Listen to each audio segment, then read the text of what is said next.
মৃত্যু। আসসালামু আলাইকুম ওরহমতুল্লাহ।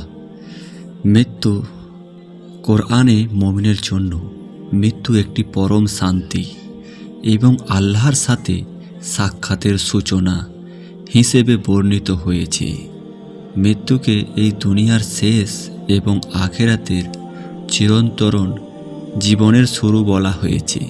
এটি মুমিনের জন্য এক ধরনের মুক্তি, যেখানে সে আল্লাহর পুরস্কার এবং শান্তির ঘরে প্রবেশ করে।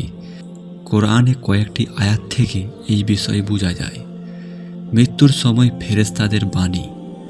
আল্লাহ বলেন, যারা বলে আমাদের প্রভু আল্লাহ, এরপর তারা সৎপথে অটল থাকে, তাদের কাছে ফেরেশতারা নেমে বলে, তোমরা ভয় করো না, দুঃখ করো না, এবং তোমাদের জন্য জান্নাতের সুসংবাদ রয়েছে, যা তোমাদের প্রতিশ্রুতি দেওয়া হয়েছে। মৃত্যুকে মুমিনের জন্য শান্তিরূপে উল্লেখ। আল্লাহ বলেন, হে প্রশান্ত আত্মা, তোমার প্রভুর দিকে ফিরে এসো, সন্তুষ্ট হয়ে এবং সন্তুষ্টি লাভ করে প্রবেশ করো আমার বান্দাদের মধ্যে এবং প্রবেশ করো আমার জান্নাতে। মৃত্যুকে আল্লাহর নির্ধারিত সময়ে ঘটে। মৃত্যু নিয়ে দুশ্চিন্তা না করার জন্য বলা হয়েছে। প্রত্যেক প্রাণী মৃত্যুর স্বাদ আস্বাদন করবে, আর কিয়ামতের দিন তোমাদের পুরস্কার পূর্ণ মাত্রায় দেয়া হবে।